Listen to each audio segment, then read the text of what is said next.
उत्तराखंड में मुख्यमंत्री पुष्कर सिंह धामी ने फहराया तिरंगा। 73वें गणतंत्र दिवस के मौके पर भाजपा कार्यालय में फहराया गया तिरंगा। उत्तराखंड में धूमधाम से मनाया जा रहा गणतंत्र दिवस। हिमवीरों ने औली में फहराया तिरंगा। राज्यपाल लेफ्टिनेंट जनरल गुरमीत सिंह ने किया ध्वजारोहण। जोशीमठ में आईटीबीपी के जवानों ने मनाया गणतंत्र दिवस। -20 डिग्री सेल्सियस तापमान में 11,000 फीट पर मनाया गणतंत्र दिवस। एडीजी अभिनव कुमार को राष्ट्रपति का पुलिस पदक से सम्मानित। गणतंत्र दिवस पर सम्मान किया जाएगा प्रदान। 5 अधिकारियों और कर्मियों को सराहनीय सेवा के लिए चुना गया। आम आदमी पार्टी ने प्रत्याशियों की चौथी सूची जारी की। प्रदेश प्रभारी दिनेश मोहनिया ने ट्वीट कर दी जानकारी। अब तक 61 प्रत्याशी आप कर चुकी है घोषित। कैबिनेट मंत्री गोपाल राय का उत्तराखंड दौरा। प्रवक्ता उमा सिसोदिया ने दी जानकारी। डोर टू डोर अभियान गोपाल राय लेंगे हिस्सा। आप देख रहे हैं के न्यूज, खबरों का सारथी।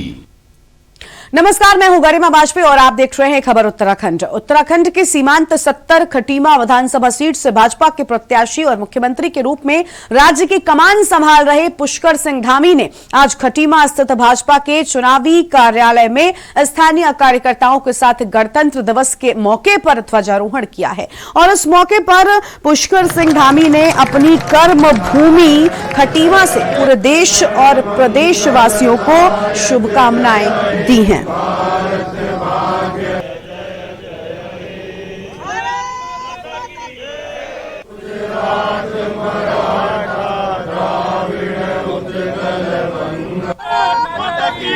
गणतंत्र दिवस हमारा महापर्व है और गणतंत्र दिवस के बीच में इस समय हमारे लोकतंत्र का भी महापर्व चल रहा है। मैं सभी को, प्रदेशवासियों को इस गणतंत्र दिवस की बहुत शुभकामनाएं और बहुत बधाई देता हूं। और जोशीमठ में आईटीबीपी के जवानों ने गणतंत्र दिवस मनाया है। -20 डिग्री सेल्सियस तापमान में गणतंत्र दिवस मनाया गया है। औली में 11,000 फीट पर गणतंत्र दिवस मनाया गया और आईटीबीपी के जवानों ने गणतंत्र दिवस मनाया है। ये बड़ी खबर आपको बता दें, जहां पर -20 डिग्री तापमान में इस गणतंत्र दिवस को मनाया गया है। और आईटीबीपी के जवानों ने औली में 11,000 फीट की ऊंचाई पर तिरंगे को फहराया है। ये तस्वीरें आप देखिए और इन तस्वीरों से अंदाजा लगाइए हमारे देश के जवानों के जज्बे का, क्योंकि जिस तरह से यहाँ पर बर्फीले राजपथ को हम कह सकते हैं, जिस तरह से एक तरफ राजपथ पर आज जोश देखने को मिला, तो वहीं दूसरी ओर इस बर्फीली जगह पर यहाँ पर किस तरह से हमारे जवानों ने गणतंत्र दिवस मनाया है, वो शानदार तस्वीर आपको हम दिखा रहे हैं। -20 डिग्री के तापमान पर औली में 11,000 फीट की ऊंचाई पर गणतंत्र दिवस बड़े ही धूमधाम के साथ में मनाया गया है। तो आईटीबीपी के जवानों ने गणतंत्र दिवस मनाया है और तस्वीर आपको हम दिखा रहे हैं।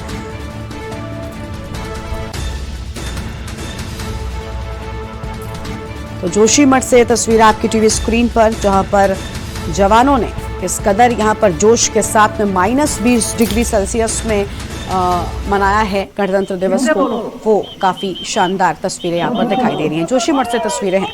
-20 डिग्री सेल्सियस में गणतंत्र दिवस मनाया गया है।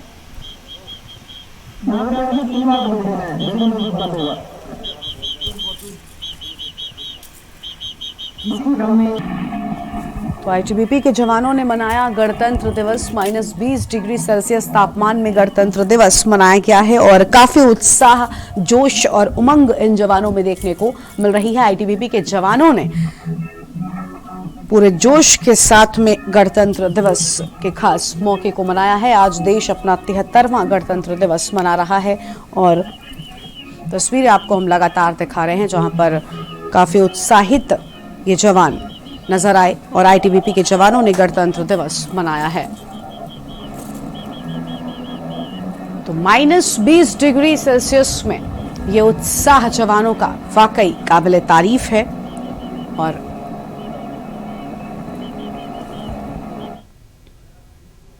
और काशीपुर में आग के तांडव से हाहाकार मचा हुआ है। शॉर्ट सर्किट के चलते भीषण आग यहां पर लग गई। लाखों का माल जलकर खाक हो गया है। काशीपुर से खबर आपको बता रहे हैं, जहां पर लाखों का माल जलकर खाक हो गया। शॉर्ट सर्किट के चलते भीषण आग यहां पर लग गई है और तस्वीर आपको हम दिखा रहे हैं। लाखों का माल जलकर यहां पर खाक हुआ है।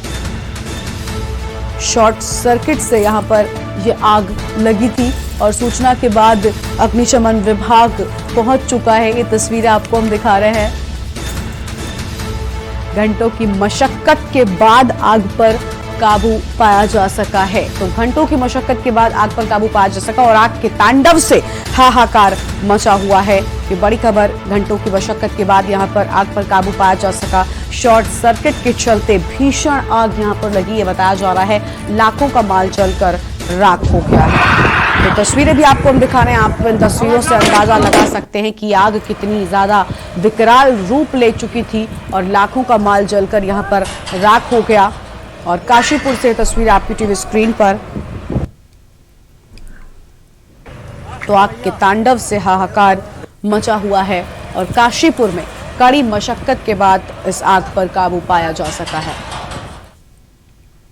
और अगली खबर देहरादून से है, जहां गणतंत्र दिवस की परेड का शुभारंभ हुआ है। और देहरादून के स्थित परेड ग्राउंड में परेड का शुभारंभ, गणतंत्र दिवस समारोह का आयोजन राज्यपाल लेफ्टिनेंट जनरल गुरमीत सिंह ने ध्वजारोहण किया है। यह अहम खबर आपको हम बता रहे हैं, जहां पर गुरमीत सिंह की ओर से ध्वजारोहण किया गया। देहरादून के स्थित परेड ग्राउंड में शुभारंभ हुआ है। तस्वीरें भी आपको हम दिखा रहे हैं। गणतंत्र दिवस समारोह का आयोजन बड़े ही धूमधाम से यहां पर मनाया गया है। तो राज्यपाल लेफ्टिनेंट जनरल गुरमीत सिंह ने ध्वजारोहण किया और गणतंत्र दिवस की परेड का शुभारंभ देहरादून में हुआ। तस्वीरें आपकी टीवी स्क्रीन पर हम आपको लगातार दिखा रहे हैं। आज पूरे देश ने बड़े ही धूमधाम से गणतंत्र दिवस को मनाया। देहरादून के स्थित परेड ग्राउंड में इसका शुभारंभ हुआ और गणतंत्र दिवस समारोह की चमक आज पूरी दुनिया ने देखी है। तस्वीर आपको हम दिखा रहे हैं देहरादून से, जहां पर गणतंत्र दिवस की परेड का शुभारंभ यहां पर बड़े ही धूमधाम के साथ किया गया। और परेड ग्राउंड में शुभारंभ हुआ। गौतम, सुरक्षा, समृद्धि, व्यवस्था और सेवा भाव का प्रतीक। अगला दल होमगार्ड अगुवाई कर रहे हैं platoon commander Ram. Hello hello. और अगली खबर रुद्रप्रयाग से है, जहां भारतीय जनता पार्टी के प्रत्याशी भरत सिंह चौधरी ने अपना नामांकन करवा दिया है। तो वहीं नामांकन के बाद कार्यकर्ताओं ने विधायक का जोरदार स्वागत किया और वहीं दूसरी ओर विधानसभा के प्रत्येक बूथ पर कार्यकर्ताओं मिठाइयां बांटी गई। मंगलवार को भाजपा प्रत्याशी भरत सिंह चौधरी ने तहसील रुद्रप्रयाग में अपना नामांकन करवा दिया है और कोरोना के चलते नामांकन में सीमित संख्या में कार्यकर्ता पहुंचे और इस दौरान कार्यकर्ताओं ने भाजपा प्रत्याशियों का जोरदार स्वागत किया। इसके साथ ही विधानसभा क्षेत्र के 188 बूथों पर कार्यकर्ताओं ने अपार उत्साह के साथ नामांकन उत्सव मनाया है।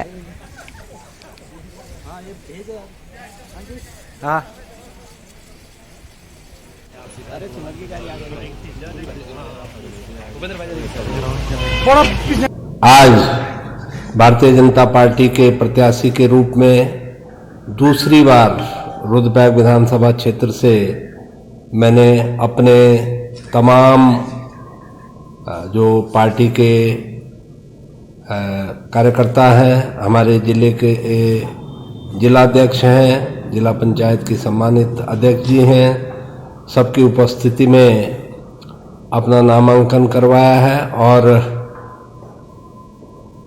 सभी 188 बूथों पर हमारे जो बूथ के कार्यकर्ता हैं उनके द्वारा एक कार्यक्रम आयोजित किया गया। और जिले में तेज बारिश देर रात से ही शुरू हो गई थी। आपको बता दें कि जिसके वजह से तापमान में गिरावट आ गई है और मौसम विभाग की भविष्यवाणी सही साबित हो रही है। जिले में एक बार फिर से बारिश और ठंड का असर देखने को मिला है। श्रीनगर और सतपुली, कीर्तिनगर, देवप्रयाग में तेज बारिश हो रही है। आपको बता दें कि पहाड़ी क्षेत्रों में बर्फबारी भी हो रही है। प्रशासन ने नगर पालिका, नगर पंचायत क्षेत्र में अलाव का सहारा लेकर यात्रियों के लिए व्यवस्था की गई है। जिलाधिकारी विजय कुमार जोगदंडे सत्ता ने अधिकारियों को निर्देश दिए कि किसी को भी कोई दिक्कत नहीं होनी चाहिए।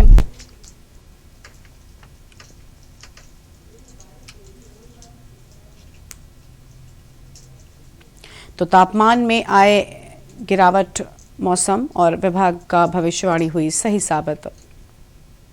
और अब रुक करते हैं अगली खबर की ओर। आपको बता दें कि खबर रुद्रप्रयाग से, जहां कांग्रेस पार्टी में बगावत के स्वर फिर से फूट गए हैं। कांग्रेस से प्रदीप थपलियाल को टिकट मिलने के बाद कांग्रेस के अन्य विधायक दावेदारों में आक्रोश, और इस दौरान कांग्रेस के विधायकों के उम्मीदवारों ने निर्णय लिया है कि कांग्रेस का टिकट बदलकर पूर्व मंत्री मातबर सिंह कंडारी को दिया जाए। अगर पूर्व मंत्री मातबर सिंह कंडारी को टिकट नहीं दिया गया तो पार्टी से बगावत करके उन्हें निर्दलीय प्रत्याशी के रूप में चुनाव लड़ाया जाएगा। आप लोग क्या चाहते हैं ये बताओ।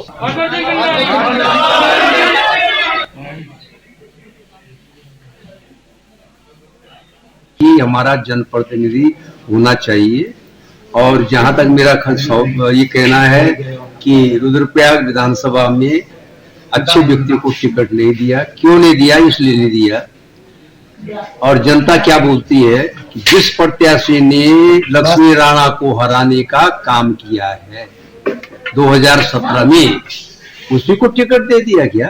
लेकिन नाराजगी तो काफी नाराजगी है लोगों में, तो अभी मैंने इससे थोड़े पहले बता दिया था। लेकिन पार्टी को चेंज करना चाहिए, अपना निर्णय चेंज करना चाहिए, और ऐसे सक्षम प्रत्याशी को टिकट देना चाहिए जो यहाँ सीट निकाल सके और जिसने बगावत ना की हो, साफ सीधे। और हमने अभी निर्णय लिया, जो हम लोग सब बैठे हुए, अगर कंडारी जी को भी टिकट देते तो हम इस समय मान्य है। और खबर देहरादून से है, जहां स्थित कैलागढ़ में शहीद नीरज थापा की याद में होने वाले फुटबॉल टूर्नामेंट का आयोजन किया गया। तो वहीं टूर्नामेंट में बतौर मुख्य अतिथि के रूप में कांग्रेस के प्रदेश उपाध्यक्ष सूर्यकांत घसमाना पहुंचे, और इस मौके पर सूर्यकांत घसमाना ने कहा कि देश के लिए अपने प्राण न्यौछावर करने वाले शहीद नीरज थापा की याद में ये चौथा टूर्नामेंट का आयोजन किया जा रहा है, और ये शहीद होने वालों को याद करने का एक तरीका है जिससे एक प्रेरणा मिलती है देशभक्ति की। भारत की सेना में अपना कर्तव्य निभाते हुए और देश की रक्षा के लिए अपने प्राण न्यौछावर करने वाले शहीद नीरज थापा, उनकी स्मृति में ये चौथा फुटबॉल का टूर्नामेंट है, और उनके परिवार के लोग इस टूर्नामेंट को आयोजन करते हैं। इस क्षेत्र के लोग मिलकर के इस टूर्नामेंट का आयोजन करते हैं, और जैसा हम हमेशा कहते हैं कि शहीदों की चिताओं पर लगेंगे हर बरस मेले, वतन पे मरने वालों का यही बाकी निशान होगा। जो शहीद होता है उनको याद करने का ये तरीका है। उनको हम हर साल, यहाँ पर शहीद द्वार है, शहीद द्वार में 26 जनवरी 15 अगस्त को झंडारोहण होता है, उससे पहले ये फुटबॉल टूर्नामेंट होता है। उनको नमन करते हैं, उनको याद करते हैं, और ये जो नौजवान इस पूरे टूर्नामेंट में पार्टिसिपेट करते हैं उनको एक प्रेरणा मिलती है देश की रक्षा के लिए, देश की भक्ति के लिए, और मैं समझता हूं कि इससे बढ़िया आयोजन कोई नहीं हो सकता। और खबर रानीखेत से, जहां 2022 के विधानसभा चुनाव को लेकर सभी पार्टियों ने अपनी कमर कस ली है, और इसी क्रम में आज सल्ट से भाजपा के विधायक प्रत्याशी महेश जीना ने अपने समर्थकों के साथ रानीखेत तहसील में पहुंचकर कोविड नियमों का पालन करते हुए नामांकन करवाया। उन्होंने कहा कि अपने छोटे भाई स्वर्गीय सुरेंद्र सिंह जीना के छूटे हुए विकास कार्यों को आगे बढ़ाते हुए क्षेत्र में कई विकास कार्य किए हैं, जिसके बल पर 2022 का विधानसभा चुनाव जीतेंगे। और साथ ही उन्होंने कहा कि रणजीत रावत अगर सल्ट से चुनाव जीतते हैं तो सल्ट की जनता उन्हें जवाब देगी।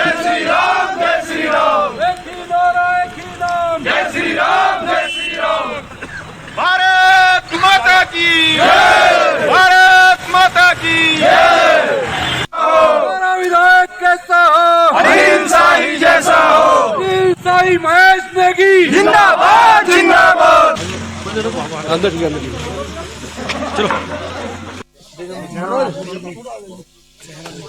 आ जाओ आ जाओ।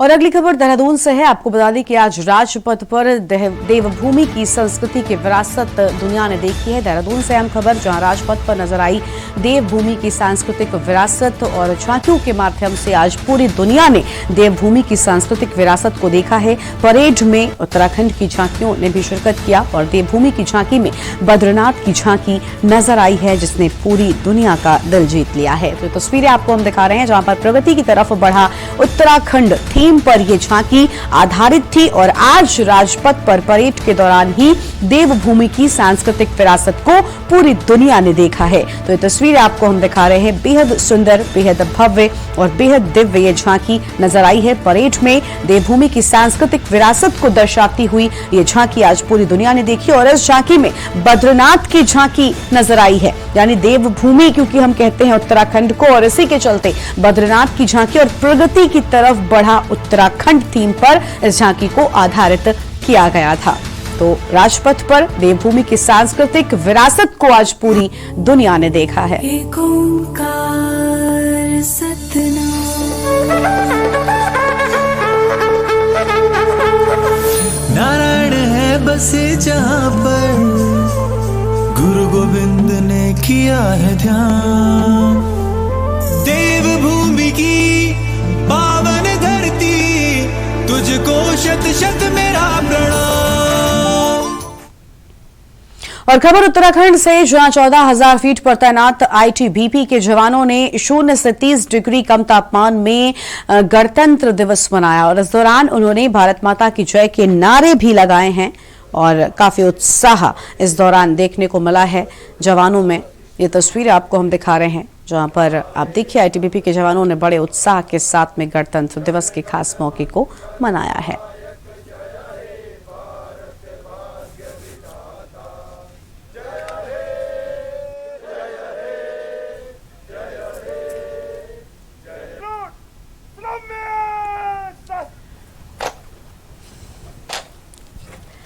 तो आईटीबीपी के जवानों ने पूरे जोशो खरोश के साथ में गणतंत्र दिवस को मनाया है और ये तस्वीरें आपको हम दिखा रहे हैं जहां 14,000 फीट की ऊंचाई पर तैनात जवानों ने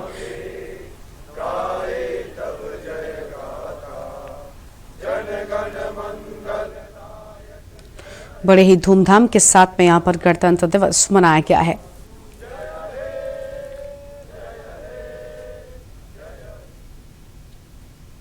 और अगली खबर कुमाऊं से, जहां आईटीबीपी के जवानों ने उत्तराखंड के कुमाऊं क्षेत्र में 12,000 फीट की में 0 से कई डिग्री नीचे के तापमान में गणतंत्र दिवस को मनाया है। जोशो खरोश के साथ जवानों ने गणतंत्र दिवस मनाया। ये तस्वीरें आप देखिए और इन तस्वीरों को देखकर अंदाजा लगाया जा सकता है जवानों के उस जज्बे का जो इनके भीतर देखने को मिल रहा है। जय जवान और महान भारत की तस्वीरें आपको हम कुमाऊं से दिखा रहे हैं जहां पर चारों तरफ कुछ दिखाई दे रहा है तो बर्फ की सफेद चादर और उसी सफेद चादर के बीच फहरा रहा है भारत देश की आन बान और मान, हमारा ये तिरंगा। तो आईटीबीपी के जवानों ने गणतंत्र दिवस बड़ी ही धूमधाम के साथ मनाया है और 0 से कई डिग्री नीचे तक यहां पर तापमान देखने को मिला है। और फिलहाल एक छोटा सा ब्रेक के लिए यहां पर रुकते हैं, कहीं मत जाइएगा, जल्द लौटेंगे। आप देख रहे हैं के न्यूज, खबरों का सारथी। खुदी को आजमाया है तो ये अंदाज आया है, खुदी को आजमाया है तो ये अंदाज आया है। तुम में भी मैं हूं, शुद्ध प्लस पान मसाला।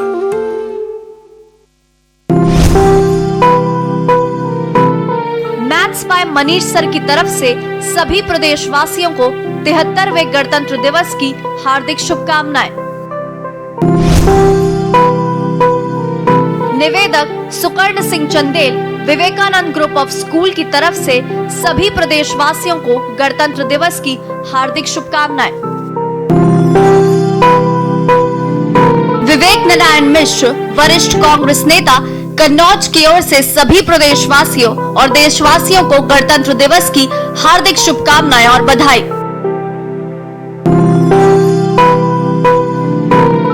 राजेंद्र कुमार यादव उर्फ भोला यादव, चेयरमैन नगर पंचायत अध्यक्ष सिराधु कौशाम्बी की तरफ से समस्त जनपद वासियों को गणतंत्र दिवस की हार्दिक शुभकामनाएं। नीरज सिंह, अधीक्षक इस्माइलपुर कड़ा, कौशाम्बी की तरफ से सभी देशवासियों को 73वें गणतंत्र दिवस की बधाई।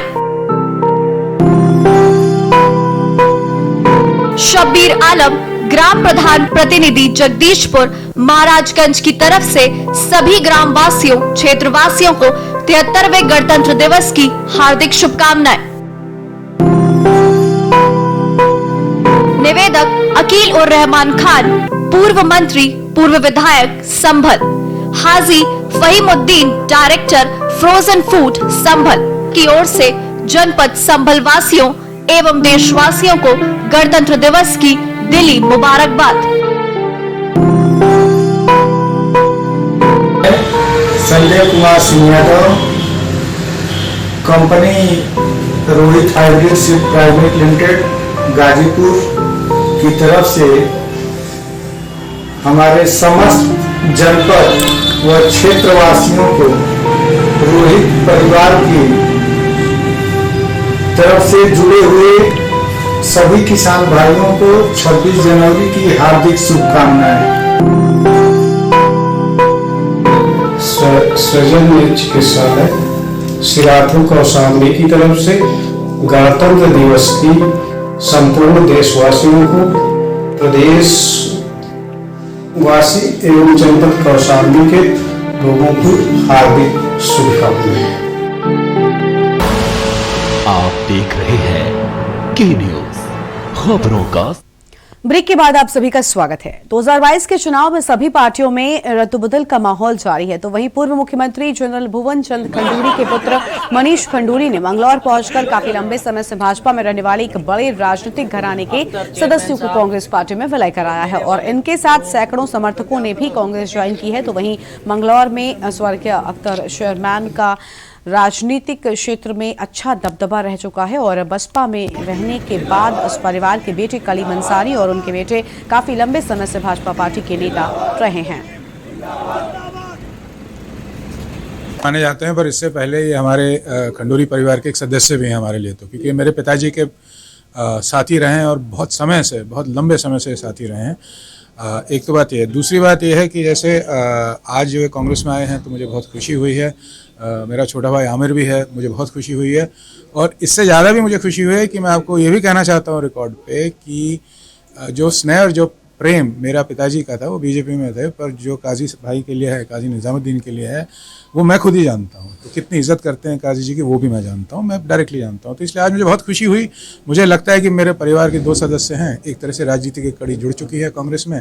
तो अंसारी साहब का बहुत बहुत मैं मंगलौर के सबसे बड़े राजनीतिक परिवारों में से एक जनाब अख्तर चेयरमैन साहब का परिवार रहा है और कलीम भाई हमारे बड़े भाई, उनके साहबजादे और उनके पोते चौधरी आमिर साहब अपने पूरे परिवार के साथ भाजपा छोड़कर कांग्रेस में शामिल हुए हैं। तो ये भी महसूस कर रहे हैं कि भारतीय जनता पार्टी के शासन में उत्तराखंड, मंगलौर और आसपास जो बुरा हाल हुआ है उसको जो विकास पटरी से उतरा है वो कांग्रेस ही ला सकती है। तो आज इन लोगों ने, क्योंकि इनका जुड़ाव जनरल खंडूरी साहब से बहुत ज़्यादा रहा है, तो उस निस्बत से जनरल साहब के साहबजादे मनीष खंडूरी जी से भी उनका उसी तरह संबंध है। तो मनीष भाई को बुलाकर कांग्रेस का दामन थामा है। और पौड़ी में रुक रुक कर हो रही बारिश के चलते काफी समय से मौसम सर्द हो गया है और इसके चलते लोगों को सर्द मौसम से बचने के लिए सुबह से ही अलाव का सहारा लेना पड़ रहा है। तो वहीं पौड़ी में बुआखाल, कंडोलिया, टेका, अड्डावाड़ी और नागदेव, झंडीधार आदि ऊंचाई वाले क्षेत्रों में मौसम की पहली बर्फबारी शुरू होते ही तापमान में गिरावट देखने को मिल रही है। तो वहीं मौसम की पहली बर्फबारी को देखने को लेकर स्थानीय लोग संविदा पर्यटकों द्वारा इन क्षेत्रों की ओर रुख करने की संभावना भी बनी हुई है। पहाड़ी चीजों का लाभ उठाइए।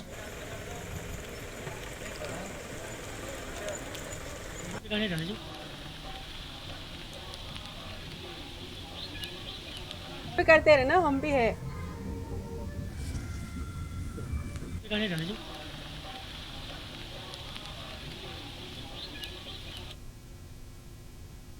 नैनीताल विधानसभा से कांग्रेस के प्रत्याशी के रूप में संजीव आर्य ने अपना पहला नामांकन करवाया है और नगर की आराध्य देवी ममता नैना के मंदिर में आशीर्वाद लेने के बाद संजीव आर्य ने पार्टी के जिलाध्यक्ष सतीश नैनवाल, नगर अध्यक्ष अनुपम कबड़वाल, डॉक्टर हरीश बिष्ट व नवीन पंत आदि प्रस्तावकों के साथ जिला कलेक्ट्रेट परिसर स्थित नामांकन कार्यालय पहुंचे, जहां उन्होंने रिटर्निंग ऑफिसर एसडीएम प्रतीक जैन को नामांकन पत्र सौंपा और जिसके बाद पार्टी कार्यकर्ताओं ने फूलमाला पहनाकर संजीव का भव्य स्वागत किया है।